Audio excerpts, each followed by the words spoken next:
Welcome back, everybody, to another edition of Cage My IQ. I'm your host, Cage.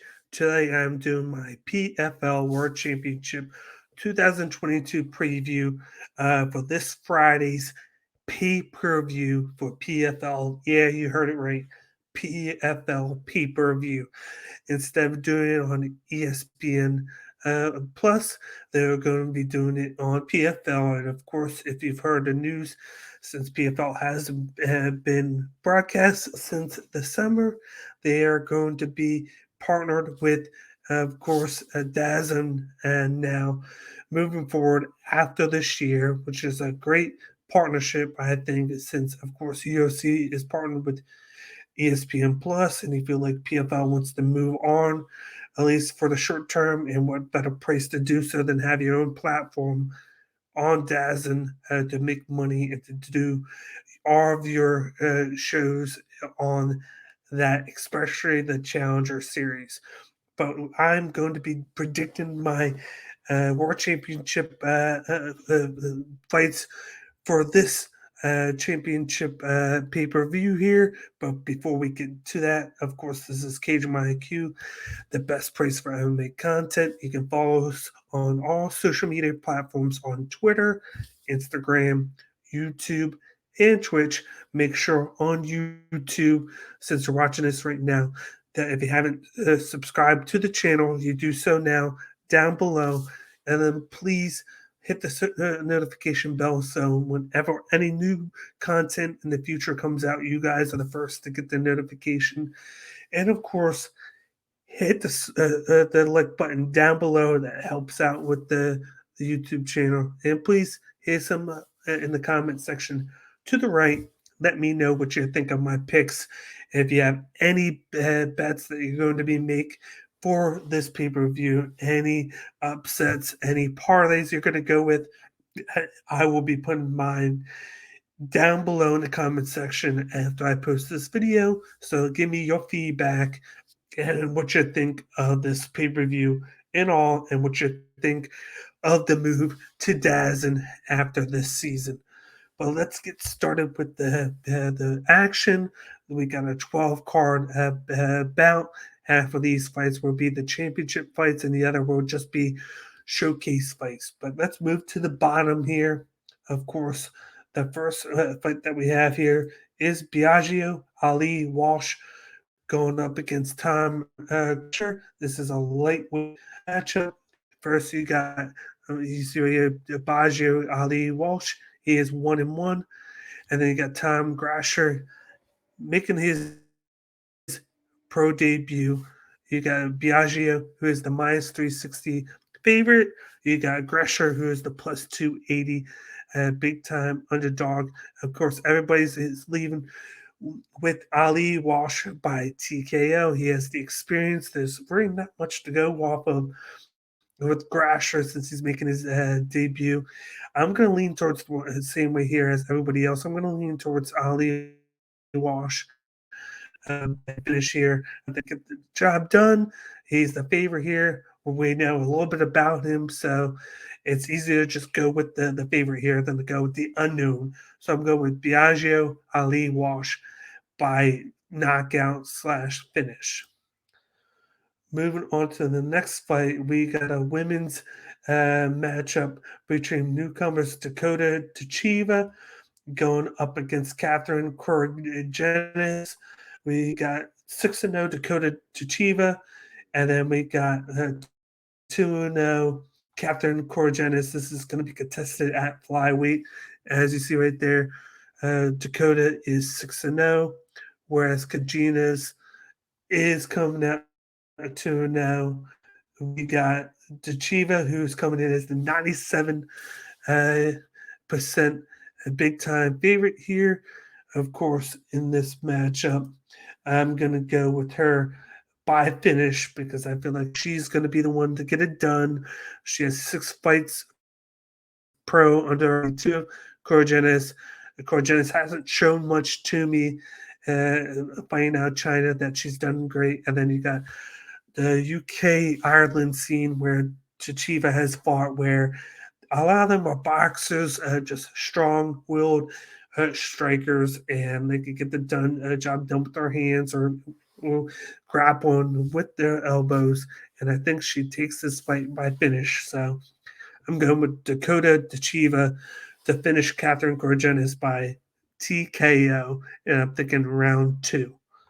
Moving on to one of my favorite matchups of the prelims, we got a welterweight matchup between former champion Magomed going up against big time submission grappling veteran Gleason T-Bell. This is going to be a crazy matchup because these two guys are going to be playing chess against each other within the grappling game, as you see right there in this matchup. Magomed, he's very good with the striking and close combat, but he's all about throwing the kicks and then getting to the judo to the ground, whereas Gleason Tebow has been showcasing his striking lately, but he's all about the high level jiu-jitsu game. And it's going to be a matter of who can get who down first.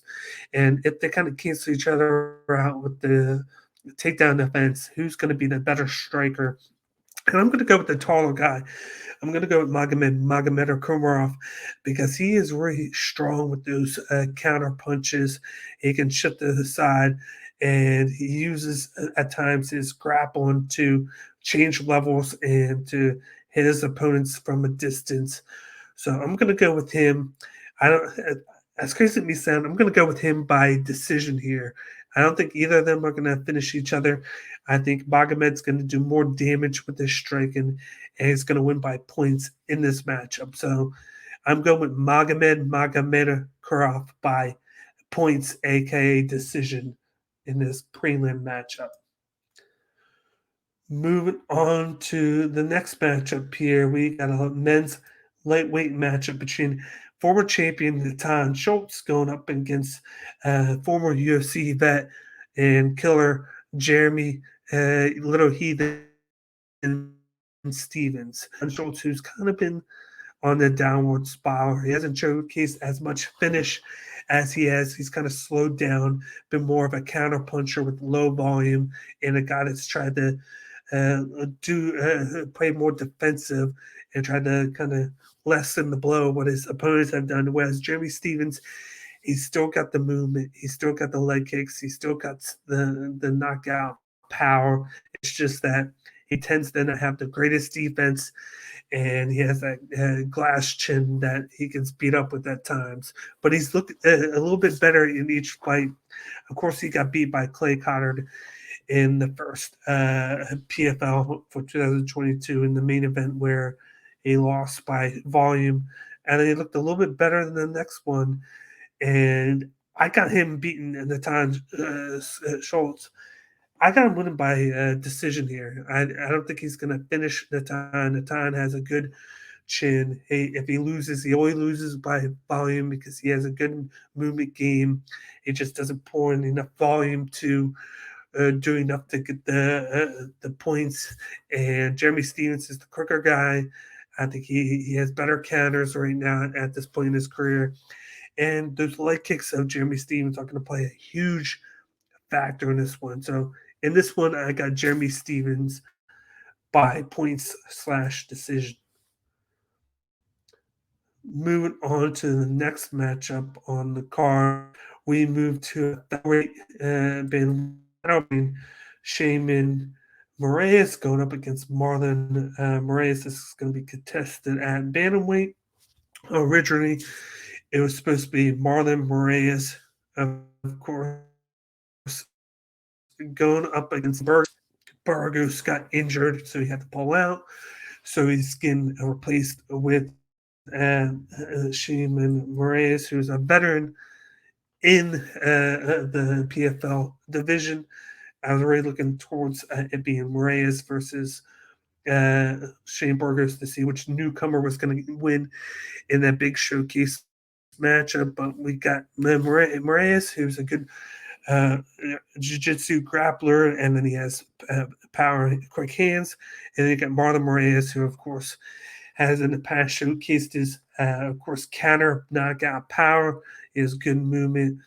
He's kind of been on the downward spiral in the UFC, but maybe with the move to the PFL, he can do a little bit more here and maybe get a finish and get that second win in his MMA career. I got him winning this matchup by first round knockout here. I think he's going to come in surprising everyone with his hands. I think he's going to come in want to make a statement. And if he would have fought Shane Burgos, I probably would have, of course, uh, sided with Shane Burgos by knockout or by decision because he's a quicker fighter. Uh, he doesn't necessarily have the knockout power as we would think that some of these guys do, but he's quick. He has the hands and he's got the movement. But now that he's out and he got replaced with Shaman Moraes, I think Marlon Moraes could win this one. It's the battle of the Moraeses, and I think Marlon takes this by first round knockout and makes his great debut in the PFL. And then we can see what he can do in the playoff format next season in 2023. Moving on to the main card, now we're getting to the championship match. First, we got the light heavyweight matchup between, of course, former UFC vet Omari Akhmadov, the Wolverine, going against newcomer from Aussie, the Razor Rob Wilkinson. This is the matter of knockout punchers. Both these guys have knockout power. They pack a punch. Uh, both have good leg kicks. Both have good movement. But also, we've kind of seen how if they don't get the knockout quickly, that they kind of slow down a little bit. Well, we know Omari is good with his grapple, and we know he has the knockout power. We know that even when he's tired, he's going to throw. He's just going to slow down at the speed that and level that he does it. But I've seen a lot of good if Rob Wilkinson in his debut. We saw him first in the Challenger Series.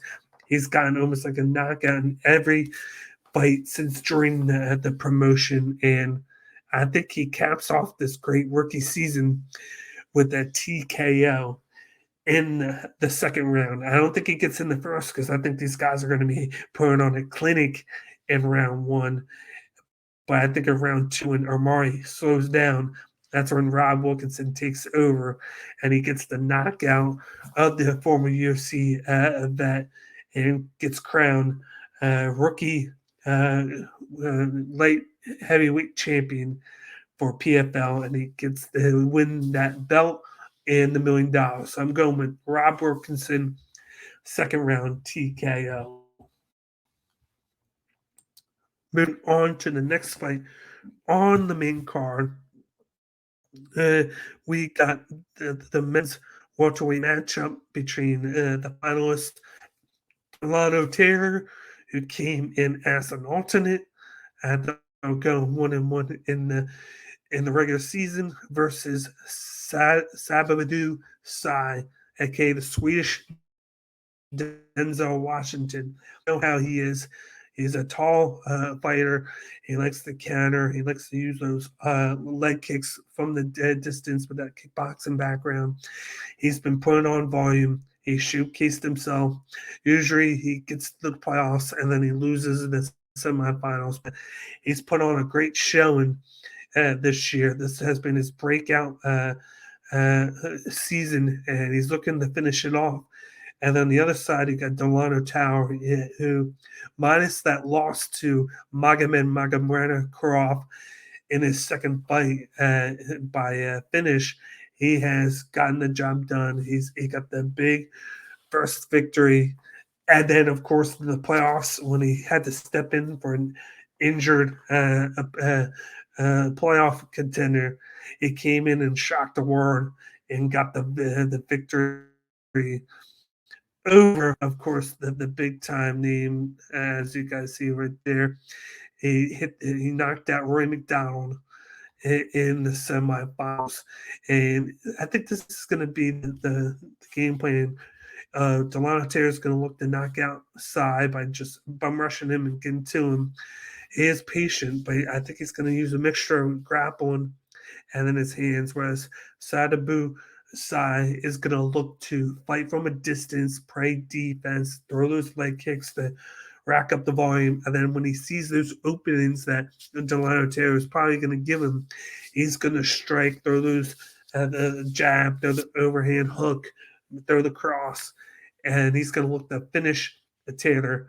I think Sadabu Sai gets the job done and gets the victory, but I think he gets it done by points, aka decision. I think he's going to land the more overall strikes. He might come close to finishing Taylor, but I don't think he gets it done. But I do think Taylor's going to have that one punch where he stuns Sai, but I don't. I think at the end of the day, Sai escapes that shot, and then he winds up winning by decision because he's just going to pour in more volume and have the better movement and better leg kicks than Taylor, who does a lot with his hands. So I'm going with Sadabu Sai by decision. Moving on to the next matchup on the World Championship, we got a men's light championship between Stevie Ray going up against Olivier Aubin Mercier. Who would have thought that the lightweight championship would be between these two guys with the fighters in that division? Of course, we those couple guys that underachieved. Of course, you had Showtime Pettis, who was making all that money, and he couldn't beat Stevie Ray.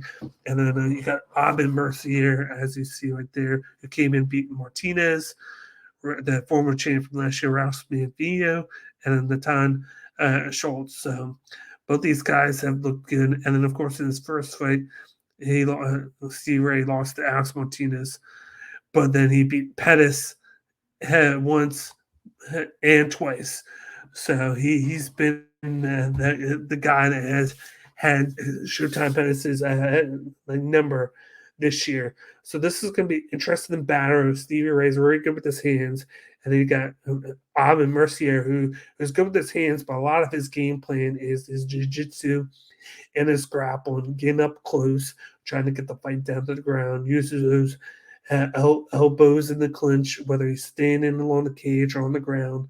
And he's trying to just split between guard, half guard, and he's looking for those submissions while doing damage. And he's always trying to stay close to you. But he has showcased a little bit more of his striking power in these fights. But I feel like in this matchup, knowing how well of a striker Stevie Ray is, and that Stevie Ray is very underrated in his grappling game, I feel like Aubin Mercier is going to do more with the grappling than he is going to do with the striking. He's going to look to try and get the fight to the ground and grind out a victory here. And I think that's what he does because he doesn't have to worry about points here. He just has to worry about winning. And these championship fights are 5 rounds, so it's going to be a battle of nutrition and attrition in these matches and matchups. And I think Aubin Mercier has the advantage there. I think he has better cardio, better movement, better grappling. Stevie Ray has better striking, but the way to neutralize good striking is by grappling and not allowing him to throw him, which the easier way to do that is to get to the ground. So I think OAM grapples well, takes Stevie Ray to the ground, and then he controls him on the mat and does mat damage to him in control time, and he grinds that out to a championship victory in 2022. So in this one, I got OAM winning by decision. On to the next matchup that we got for you on the championship. We got a showcase matchup between Joria Budd, former Bellator and UFC fighter, going up against Numer Aspenlad in the UFC after failing to make weight in 3 of her last 4 fights ever since come back from injury after a year and a half layoff. Aspenlad was let go by the UFC and instantly, within a week, picked up by the PFL. This is going to be contested at the featherweight division. I think this is a good move for Aspenlad. She needs to change her scenery. She needs to worry about just being able to cut weight here. I think it's going to be a little bit easier for her to do so. She's going to have fresh faces to fight in this division, and she's going to have more opportunities to make better money here.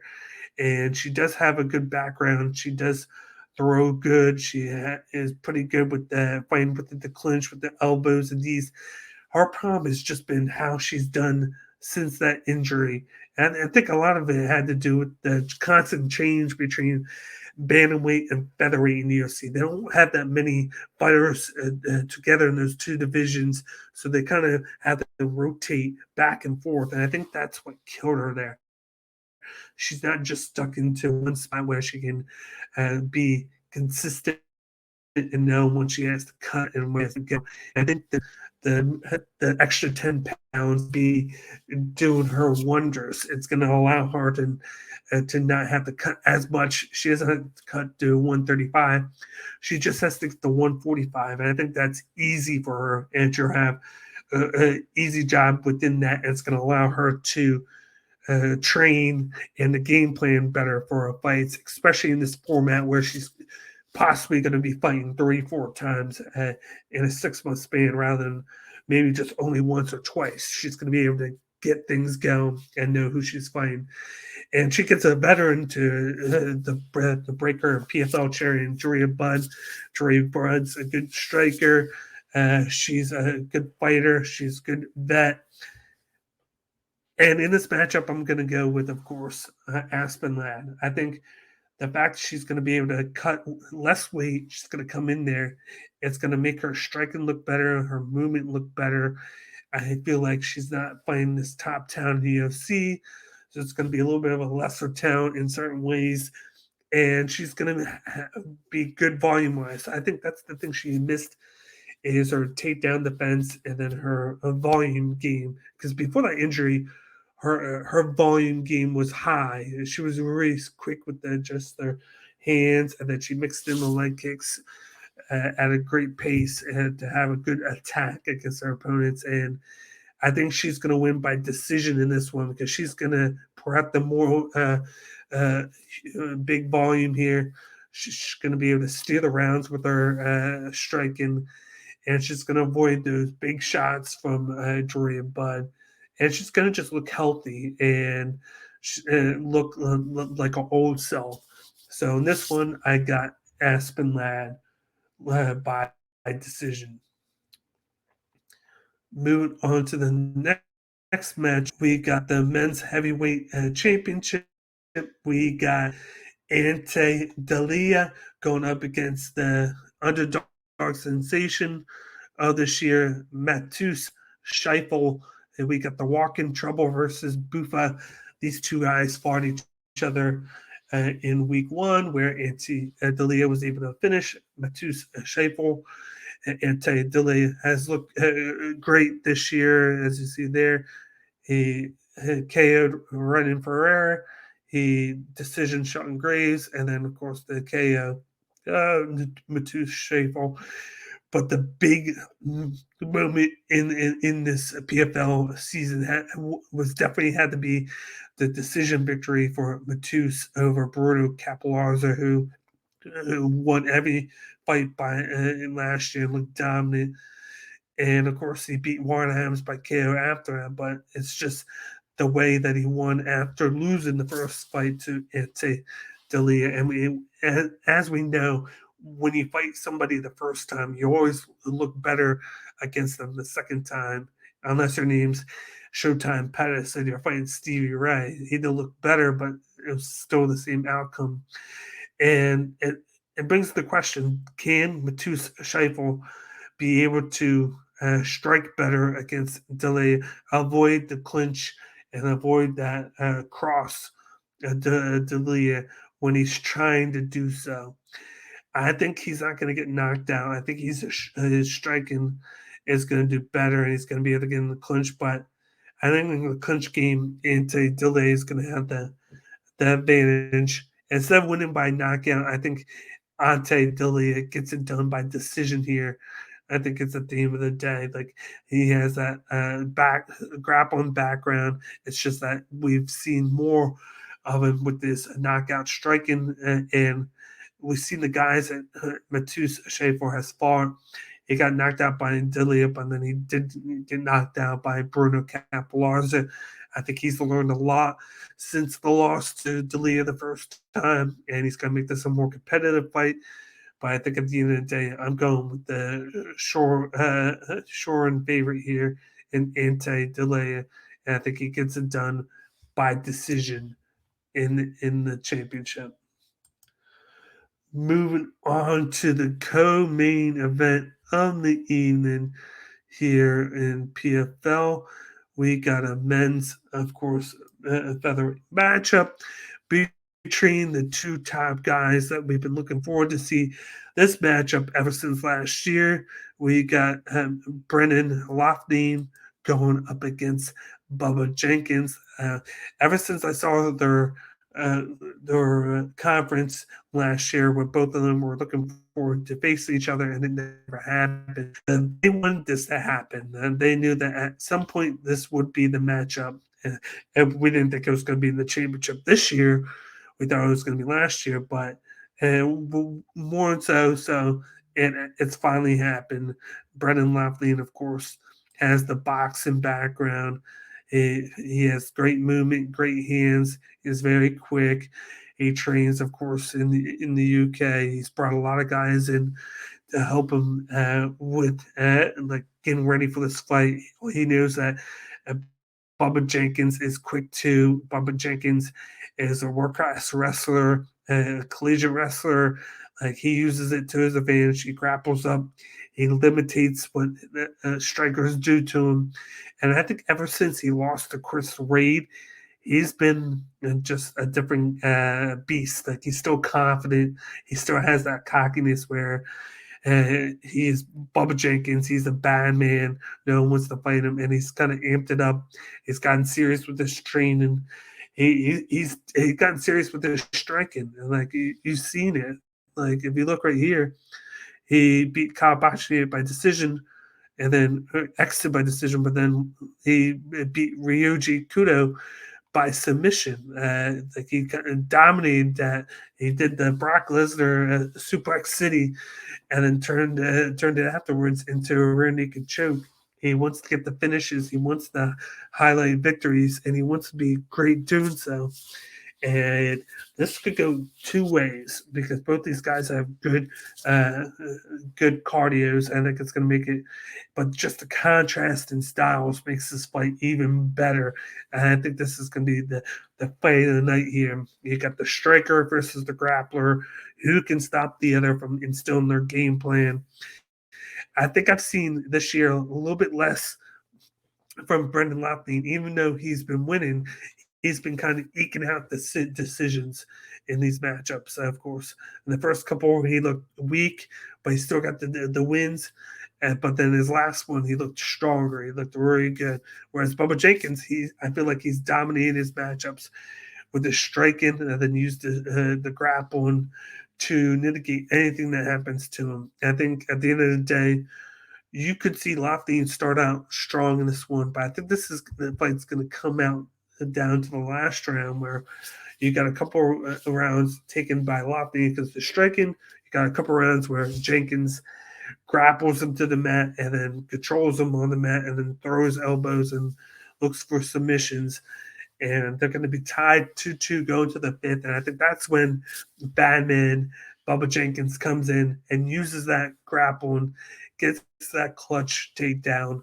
And then he pulls out the victory in the last round over Brendan Loughnane to become your featherweight champion for PFL. He ever since getting brought in there, he's been saying that he's going to be the uncrowned champion. And this time he can say that it has become the crown champion because he's going to get the victory over Brendan Loughnane by decision this Friday. And so once again, my pick is Bubba Jenkins by decision. Moving on to the main event of the evening, we got the women's, of course, championship for lightweight. We got the dominant two-time champion Kayla Harrison going up against her rival Larissa Pachenko at 155 pounds. Of course, you got Kayla Harrison, who is riding her win streak since 15-0. This year, she's won by decision, punches from the back, and then, of course, arm triangle choke. So she's kind of showcased a difference in her attack, whereas Pachenko, KO, ground and pound, and left hook. But she's come with a purpose. She wanted that third fight with Harrison. She wants to showcase that this is her chance. She's the one to stop Kayla Harrison. Her her comeback last year got derailed by missing weight, so she got replaced of course, in the playoffs where she was the number one seed there and wanted to get the victory.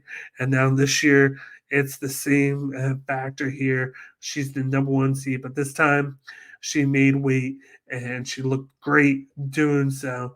And she's been the one that's been like, as she gets better, we wonder, can she get it done? Can she finally get it done this time after two failed attempts in the championship a few years back? And she's got the striking, she's got the power. But then you got Kayla Harrison, who I think ever since she went to Invicta for that exhibition meet event where she was able to get a little bit better because she was able to use her elbows. She's been a little bit more vicious. She's been better with the striking because she had to use it a little bit more. She's been able to incorporate that into her grappling. She has a judo background. She has the world class submission game where she wins a lot of fights by submission. But like I've seen her improve in the striking aspect. I've seen her want to finish people with her hands and not just rely on using the judo to get to an armbar, get to the rear naked choke. Kind of like what you saw with Ronda Rousey. She wants to be better than that. She wants to showcase herself. And then, like another factor, this is going to be her last championship fight for PFL because she said she wants to lead this format of PFL. So makes you wonder: is she just going to be a showcase fighter now for PFL? If she wins, or is she going to move on to do fights with people in Invicta, UFC, or Belcher? That remains to be seen. But I think in this one, I think she continues the win streak over Larissa Pacheco. I think the grappling always negates Pacheco in this matchup. It's always been an issue for her, unless she's been able to tremendously improve the takedown defense. I think that she relies a lot on the power and the hand speed, and Kayla Harrison, for some reason, just knows how to defend against that, get the fight to the ground, and then get the submission or win by decision here. What I think actually happens though is I think she wins by round two or round three arm triangle. I think this fight goes longer than expected. Pacheco's going to look good in the striking. She's going to catch Harrison a couple times, but I think Harrison takes her down several times, attacks her from the back, looks to get in front guard. She's gonna look to want to throw the elbows and throw in top guard, but I don't think she's gonna get the position. And at some point, she's gonna get Larissa Pacheco to tire out, and then she's eventually gonna make her tap with the armbar. I got round three armbar by Kayla Harrison in this trilogy fight, the winner.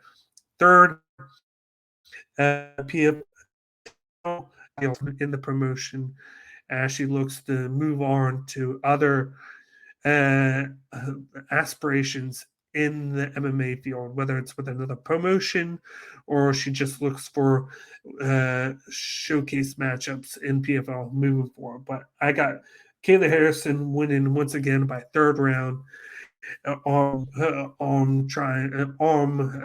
bar victory over Larissa Pacheco. Arm bar, not arm triangle. In, in this championship. That wraps up this PFL World Championship. This is going to be taking place this Friday on pay per view. You can watch prelims on ESPN Plus, as you see right there. All the action gets started at 5:30 p.m. Eastern. That's when all the action starts. So don't miss any of that, and then don't miss the pay per view at 8 p.m.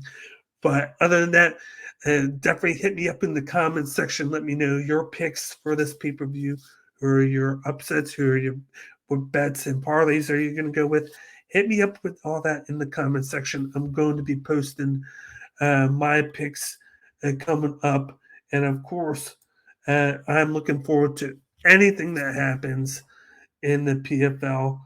But other than that, check us out on social media. Of course, we're on Instagram at CageMyIQ. We are on Twitter at CageIQ. And then, of course, you can just search CageMyIQ. And when you go to YouTube, if you haven't subscribed already to the channel, make sure you subscribe and hit the notification bell so anytime new content gets put out, you guys are the first to get it. And please, if you haven't done so already, smash the like button down below and hit us up in the comment section, like I said, to the right. But thanks for tuning in to this PFL 2022 Championship preview by yours truly, Cage of Cage by IQ. I'll be back next week for more MMA wrestling content. Uh, Definitely let everybody know about Cage by IQ because we're here for your MMA and wrestling coverage worldwide. So once again, thanks for tuning in. Have a great Thanksgiving, and see you guys on another edition of Cage My IQ. Peace.